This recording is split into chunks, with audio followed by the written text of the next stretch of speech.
Hello everyone, welcome to the Study IAS exam, and today I'll be talking about some of the very important and fundamental concept of economics. So these lectures will be based on your English platform. Like I'll be talking in Hindi also, I'll talk in English also. Okay, and if people finding it difficult, so I can also record this lecture in English also. Okay, so we'll be talking in Hindi, English both. Okay, so that everybody can understand throughout our country and wherever it is possible. Okay, so this is a very long series where I will be talking about some of the very basic fundamental of economics. Okay, especially focusing on RBI Grade B, various banking exam, IBPS, then NABARD, SIDBI, and whatever the regulatory body exam, whatever the banking exam, and RBI, even UPSC and UPPCS, and whatever the PC exams are. These are going to be providing you with all the very important basic concepts in the economics. Okay, so let's start with our first session on this, and let's start, and thank you for joining this session altogether. So what is the economics? What exactly is the meaning of economics? I wanted to start with that. So economics is a science of human behavior. Okay, it is a science of human behavior, and what is the relationship that human behavior is having with science, and how the ends and the scare means are related. That means, like, you have something in your hand, and how this resource, you can call it as a resource, how this resource will be acting like a end, and what is the use of scare means. That means something which in less quantity.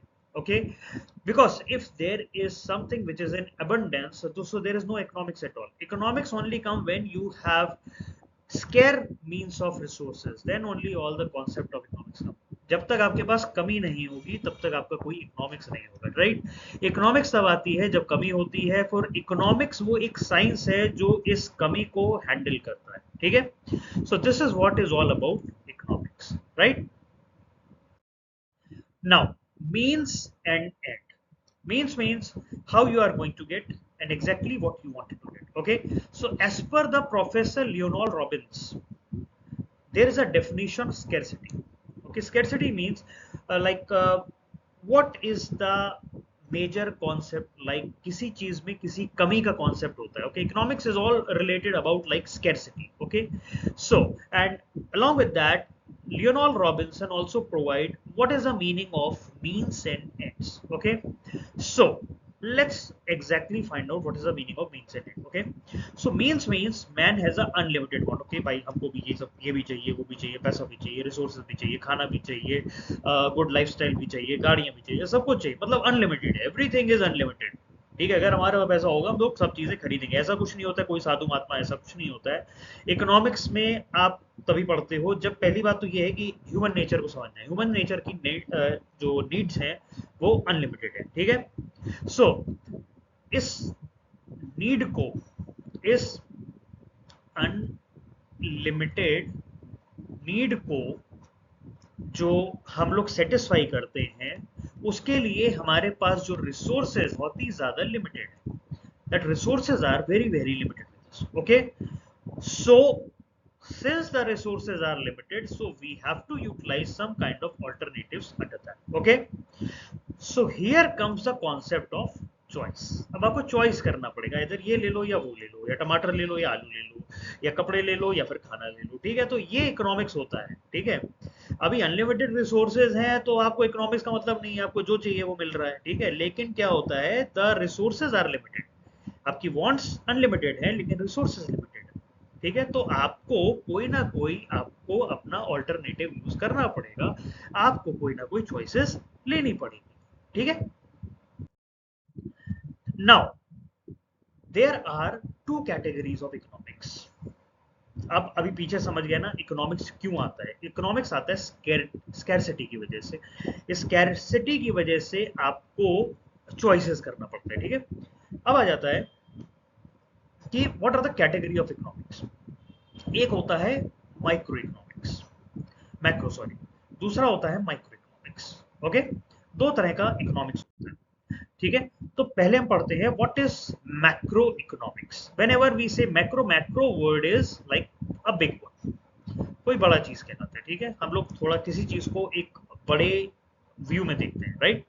So this is a branch of economics where we generally talk about various behaviors, performances, national regional economy। यहाँ पे हम लोग GDP, GNP, national income, ये सब जो बड़े बड़े concept हैं, ठीक है, इनके बारे में डिस्कस करते हैं। तो मतलब ओवरऑल क्या हो रहा है, ओवरऑल परफॉर्मेंस क्या है, देश की नेशनल इनकम क्या है, देश का जीडीपी क्या है, ग्रॉस नेशनल प्रोडक्ट क्या है, एनएनपी क्या है, ठीक है, ये इंडिकेटर्स हैं जो हमारे बड़ी चीजें हैं जो मैक्रो इकोनॉमिक्स के अंडर आती हैं। ठीक है, उसके बाद माइक्रो इकोनॉमिक्स क्या होता है, तो ये डील करता है इंडिविजुअल एंटिटी से। तो बहुत छोटी छोटी चीज होती हैं, जैसे हाउस होल्ड कंजम्पशन कितना हो रहा है, मार्केट कैसा वर्क कर रहा है, और छोटी मतलब जो बहुत ही बेसिक लेवल पे चली जाती है। ठीक है, माइक्रो लेवल पे चली जाती है कि कितना प्रोडक्शन होना चाहिए, कौन सा गुड बनाना चाहिए, कौन सा गुड्स नहीं बनाना चाहिए, कौन सा गुड्स कितना बनाना चाहिए। ठीक है, डिसीजन मेकिंग पे आ जाता है, रिसोर्सेज पे आ जाता है। ठीक है, ये इस तरीके का होता है, मतलब जो बहुत ही माइन्यूट लेवल पे काम करता है। ठीक है, ये माइन्यूट लेवल पे काम करते करते ये बड़े लेवल को, माइक्रो इकोनॉमिक्स को सपोर्ट करता है। ठीक है, अब आ जाता है who are the very very important person in the history of economics. Obviously there has to be someone who has started this whole practice at all, right. So under that we have a very important person, that is Adam Smith. ये तो सभी को पता होगा Adam Smith का नाम, ठीक है, राइट। एडम स्मिथ की तो सब लोग ने एक बुक भी पढ़ी होगी जिसका नाम होता है wealth of nation, right? The wealth of nation is called as, sometimes called as a bible of economics, right? So he was known as the father of economics, very very important personality. He was known as father of economics in the field of microeconomics, okay। Smith का main concept था free market economy, okay. Free market मतलब उसको control मत करो, do not control the market, let market be under free flow. Market जो है free flow में रहना चाहिए, ठीक है। So and Adam Smith was also called as the father of capitalism, मतलब इन्होंने ही कॉन्सेप्ट ऑफ कैपिटलिज्म का दिया था, right. So he has written two very very important books. First का बुक का नाम क्या है, the theory of moral sentiments, that is written in 1759। और दूसरी बहुत इंपॉर्टेंट बुक है an inquiry into the nature and the cause of wealth of nation in 1776, okay, जिसको वेल्थ ऑफ नेशन बोला जाता है, ठीक है। ये दो उनके बहुत बड़े जो हैं क्लासिकल वर्क हैं जो एडम स्मिथ ने किए हैं। और Adam Smith is mainly known for a work on capitalism. Normally ये capitalist country like USA, UK जो हमारी है, यूरोपियन कंट्री है उस तरीके से। दूसरी पर्सनैलिटी जिसका हम लोग नाम लेंगे उनका था John Maynard Keynes, okay, John Maynard Keynes, ठीक है। उनकी जो मेजर बुक है उसका नाम है general theory of employment, interest and money, okay. तो उनका मेन जो वर्क था, what ever the main work that he has done, उन्होंने मेजर फोकस किया था बिजनेस साइकिल्स पे, कि बिजनेस कैसे वर्क करता है, मनी कैसे वर्क करता है, मार्केट कैसे वर्क करता है, इस तरीके पे उन्होंने बिजनेस साइकिल पे मेन फोकस किया, जॉन मायनार्ड कीन्स, राइट। अब हमारा आ जाता है टाइप्स ऑफ इकोनॉमी, ठीक है। तो हमने पहले पढ़ लिया है कि दो हमारे बहुत इंपॉर्टेंट पीपल थे जिन्होंने इकोनॉमिक्स के बारे में लिखा, एक है एडम स्मिथ, दूसरे हैं जॉन मायनार्ड कीन्स। अब हम करते हैं टाइप्स ऑफ इकोनॉमी। तो पूरे देश, पूरी दुनिया, for everywhere in the world there are four important types of economies are there: capitalist economy पहला, दूसरा आपका socialist economy, third is mixed economy, fourth is laissez-faire। out of these type of economy, these two are the extreme ends, these are the, ये होते हैं extreme ends वाले, ठीक है। ये मिक्स्ड इकोनॉमी आ जाता है इनके बीच में, whatever is there in between them, and laissez-faire means बिल्कुल ओपन एंडेड इकोनॉमी, मतलब कि गवर्नमेंट का कोई कुछ नहीं, laissez-faire अपने आप चल रही है, अपने आप मार्केट चल रहा है, अपने आप अप्स एंड डाउन्स हो रहे हैं, something is happening like that, okay. Now अब आ जाते हैं, सबसे पहले हम लोग कैपिटलिस्ट इकोनॉमी के बारे में पढ़ते हैं, ठीक है। तो capitalist economy that I have told you is one of the extreme end of the various economic practice, ठीक है। तो market individual, so market economy क्या होता है, what is see this capitalist economy is also known as market economy, ठीक है, which simply works on market, okay. So here individuals and private firms make the important decision. मतलब इसमें government control is very very negligible. Okay, so government control is very very less. Okay, so here the individuals and private sector make very very important decisions about productions and consumptions, right? So in the capitalist economy we have a private ownership, maximum private ownerships are there, right? मतलब वहाँ पे government is like having a less control over the market. Like if you go to the USA, even the defense production is under the private sector. Okay, USA में आप चले जाइए, वो private sector में defence होता है, ठीक है, जैसे हमारे कंट्री में maximum defence is under the government, right? But in capitalist economy maximum various type of production activities whatever कुछ भी हो रहा है तो वो सब ज्यादातर प्राइवेट के हाथों में रहता है, ठीक है? That is why they are called as they normally focus on the free market. Okay, right? So to determine, तो उसमें क्या होता है कि in the capitalist economy the market is allowed to flow. Okay, so the market captures the resources, the market sets the prices, the market put the process on supply and demand. Means it is based on the market only, the price is set is based on the market, the supply is set and demand is set. Okay, demand पे basis करता है, क्या supply होगी, कहां से resources आएगा, ये आएगा, right? So it is all demand, it is based on demand, क्या डिमांड है वही बनेगा, ठीक है? So there is a unique features of the capitalist economy, like it is having a two class system. First is private sector, focus is profits, minimum government interference and competition. Okay, I hope you got it. So UK, US, Germany, these are all examples of the modern capitalist economy. Okay, अब यहाँ पे we can have one diagram here. So you can see there is a person who is an entrepreneur. You can call him as Elon Musk also. He is having capital, he is an entrepreneur, he is having money, he produces something, there are workers are there, and they are all working for profits. They are all working for profits, right?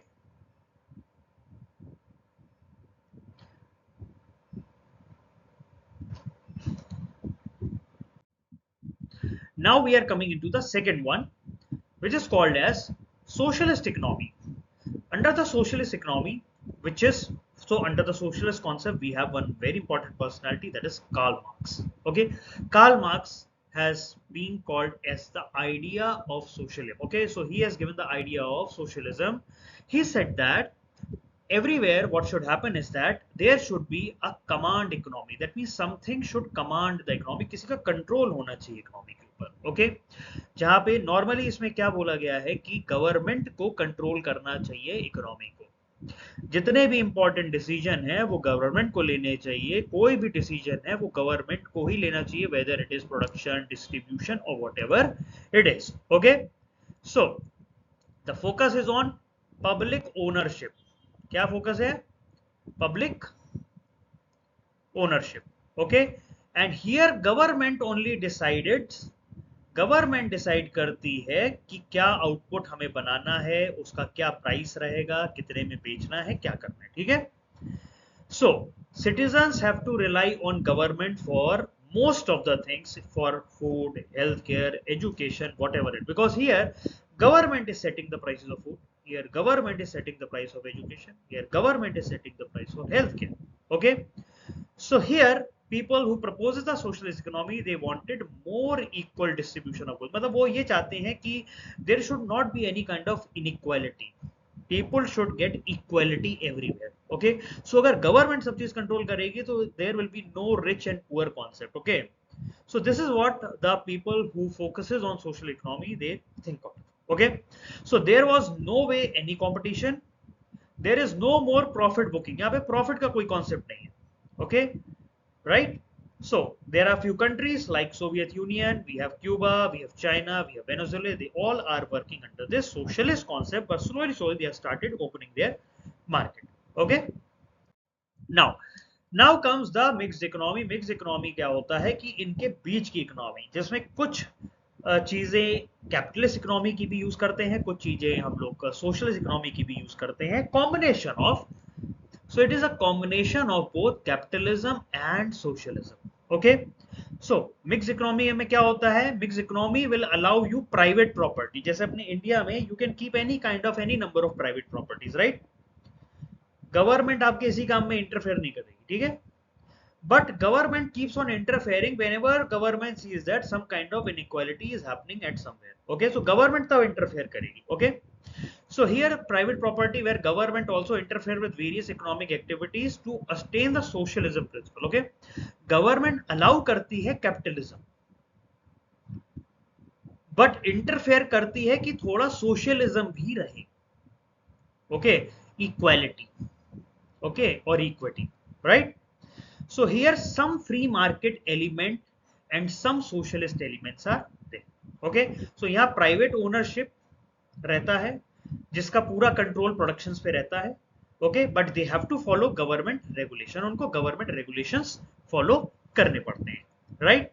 So mix economy socialize select industry. अब कहते हैं कुछ industries होती हैं जो government अपने control में रखती है, जैसे डिफेंस की कर दी, फर्टिलाइजर की कर दी, ठीक है.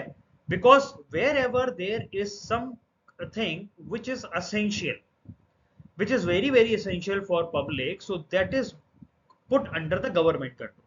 Okay, so historical and modern economies are example of mixed economy. Okay, but some economists have critiqued the economic effect of various form of mixed economy. Okay, so इसमें हम लोग अपने इंडिया को रख सकते हैं. Okay, India, we have Japan and all other countries are there. Okay, so the public sector work alongside with the private. यहाँ पे public sector और private sector works together, साथ में काम करते हैं, और वही limited resource होते हैं लेकिन साथ में काम करते हैं, ठीक है.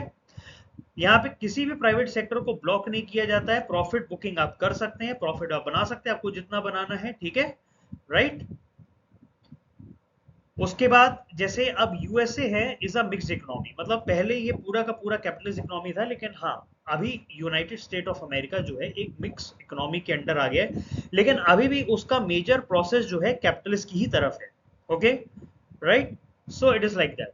सो here we are leaving the ownership of means of production to mostly private sector, but there is some kind of control like subsidies in agriculture, regulation in manufacturing. Okay, so पूरा का पूरा control भी government इसको रखती है. Okay, you can book your profit, you can do private investment, whatever you do, but government also keeps checks on them. Okay, so here we have a different type of, so this is mixed economy, we call it as a different form of socialism.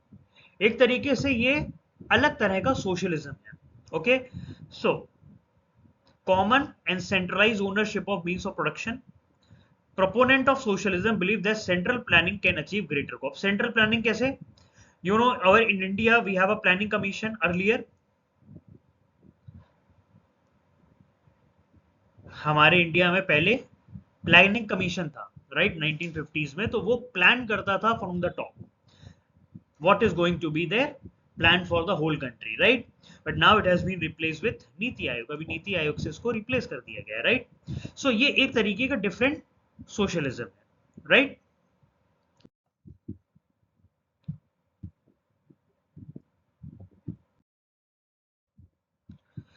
अब आ जाता है लाइजे फेरे economy. लाइजे फेरे का मतलब होता है लीव मी अलोन, मेरे को किसी भी चीज में इंटरफेरेंस नहीं चाहिए. Okay, so from 18th century that oppose any government intervention in business affair. मतलब अगर आपका बिजनेस है तो आप प्लीज इंटरफेयर मत करें उसमें. No interference at all in any of the business practices. So this is laissez-faire, leave me alone, let me do on my own. It is like a free market capitalism, मतलब यहाँ पे government का कोई regulation भी नहीं रहेगा.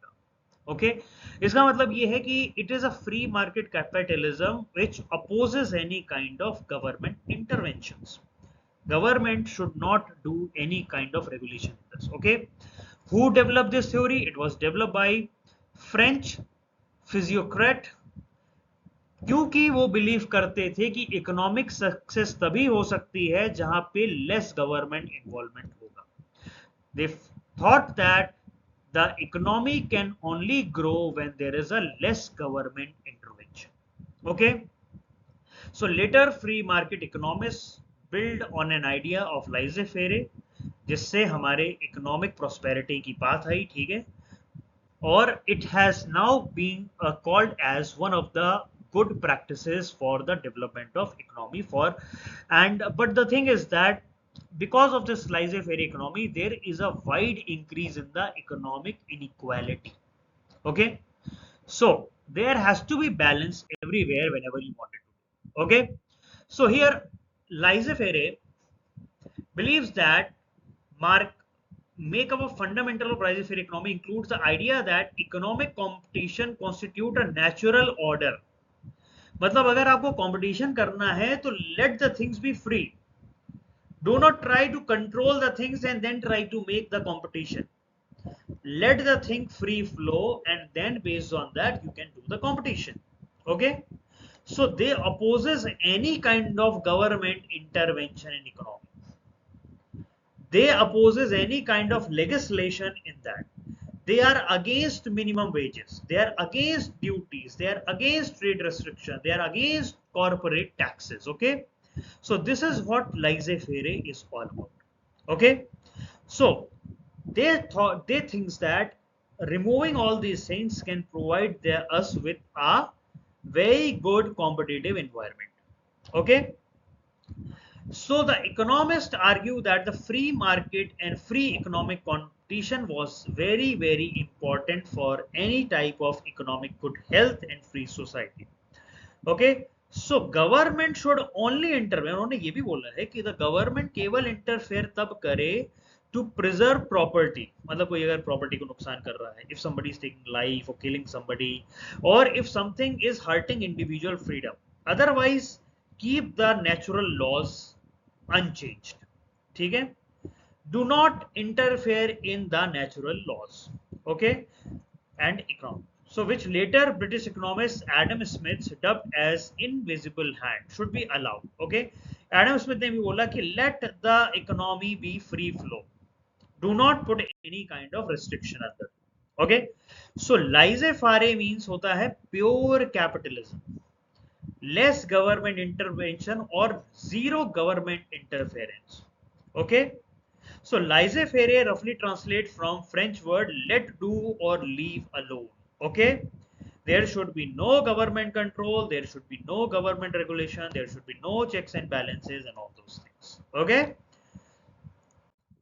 now moving ahead, so यहाँ पे आप देख सकते हैं इकोनॉमिक सिस्टम को हम लोगों ने एक टेबल में करके रखा है, जिसमें एक एंड में है आपका प्योर फ्री मार्केट, एक एंड में है प्योर प्लान्ड इकोनॉमी. ओके, जिसको हम कम्युनिज्म भी कहते हैं. ठीक है, उसके बीच में है मिक्स्ड इकोनॉमी, और मिक्स्ड इकोनॉमी के अगर आप इस एंड की तरफ बढ़ जाते हैं तो you will be more toward socialist learning. अगर आप मिक्स इकोनॉमी को और इस तरफ ले जाते हैं तो आप कैपिटलिस्ट लर्निंग की तरफ बढ़ जाएंगे. Okay, more and more if you have a mix economy and moving towards this, so you will be more capitalist economy. If you are moving from here to here, you will be more communist. Okay, so normally जो communism है वो north Korea में सबसे ज्यादा है. तो socialist वाले जो कंट्री हैं जो सोशल मिक्स्ड हैं लेकिन सोशलिस्ट हैं वो चाइना और वेनेजुएला हैं. देन कुछ उसके बाद फ्रांस एंड स्वीडन है जो मिक्स इकोनॉमी के बीच में ही है. ठीक है, और जो कैपिटलिस्ट हैं वो यूएसए एंड जापान है. China, Venezuela and you can also put like here India also, but India is in the middle of all these things. Okay,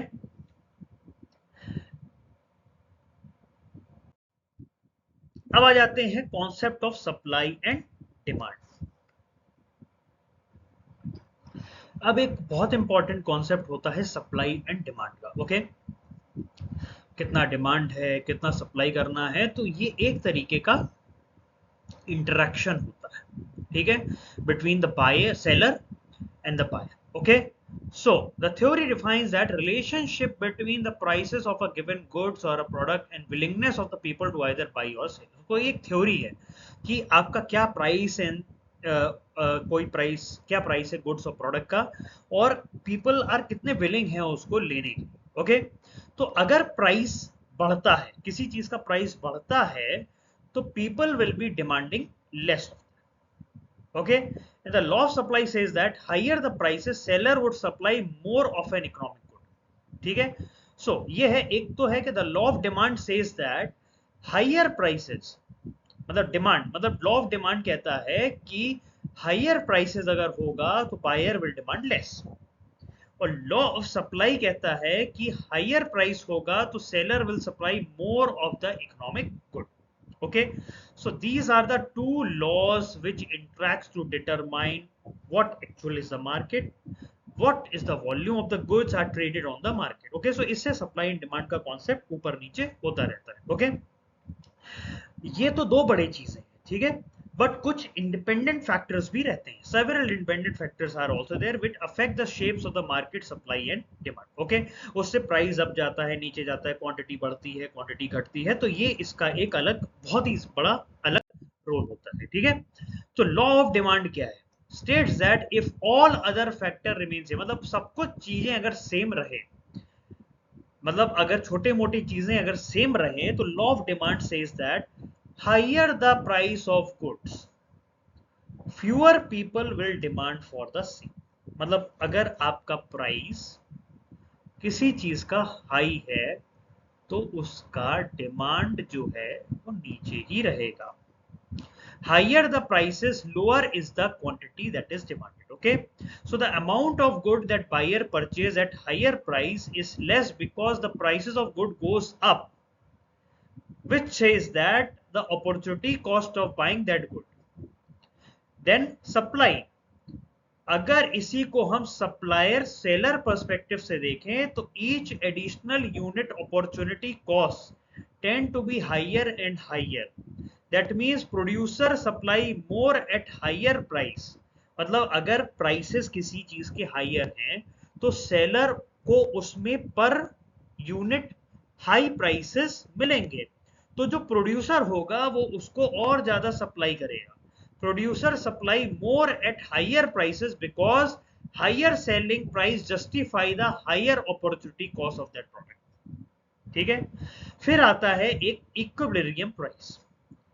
That is market clearing price or equilibrium price is the price at which producer can sell all the unit he wants to produce and a buyer can buy all the unit he wants. मतलब ऐसा है कि एक equilibrium price है कि हाँ भाई, अगर कोई चीज है कि हमने ₹100 में हमने एक प्राइस सेट कर दिया, तो प्रोड्यूसर कहेगा हाँ मैं ₹100 में अपना सारा माल आपको बेच दूंगा, और बायर कहेगा ठीक है मैं ₹100 में आपका पूरा माल खरीद दूंगा. तो ये एक तरीके का मार्केट क्लियरिंग प्राइस और इक्विलिब्रियम प्राइस हम इसको बोल सकते हैं.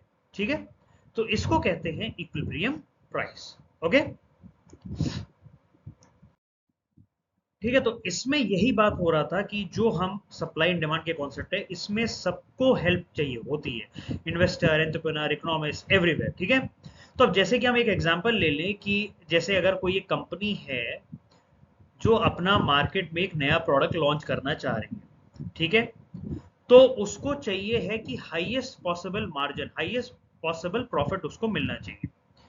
तो उसको क्या करना पड़ेगा कि अपनी प्रोडक्शन कॉस्ट, जो किसी भी प्रोडक्ट को बनाने की कॉस्ट है, वो कम से कम रखेगी, तो उसको ज्यादा से ज्यादा प्रॉफिट मिलेगा. ठीक है, तो उसने बहुत सारे लोगों, सप्लायर से इसके बारे में बात करी, हर सप्लायर से पूछा गया कि तुम्हारा क्या लोएस्ट पॉसिबल रेंज है, प्राइस कितने का है, रॉ मटेरियल तुम मेरे को कितना को दोगे, उस हिसाब से एक सप्लायर अपने प्रोडक्ट की प्राइसिंग को करता है. तो ठीक है, इसीलिए, और कितना डिमांड इसका बढ़ेगा तो हमें रॉ मटेरियल कितना दे सकते हो, उस हिसाब से एक प्राइस सेट होता है. ठीक है, तो सप्लाई, डिमांड, इन सब चीजों पे, कॉन्सेप्ट पे एक तरीके का प्रोडक्शन कॉस्ट डिपेंड करती है, वही प्रोडक्शन कॉस्ट पे बेस पे उसकी प्रॉफिटेबिलिटी सेट होती है. तो ये एक सप्लाई एंड डिमांड का कॉन्सेप्ट है. तो तुझे आज हमने इस बारे में पढ़ा कि कितने तरह की इकोनॉमीज होती हैं, और दो बड़े इंसान जो कि एडम स्मिथ हैं और जॉन मार्डा कीन्स हैं, उनके बारे में पढ़ा. तो ये इस तरह से हमने इस चैप्टर का बेसिक कॉन्सेप्ट पढ़ा, सप्लाई डिमांड का कॉन्सेप्ट पढ़ा, क्या होती है सप्लाई, क्या होती है डिमांड, एंड वेरी सारे.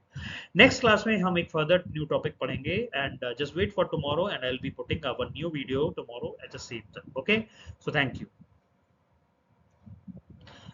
And at last, please like, subscribe and follow.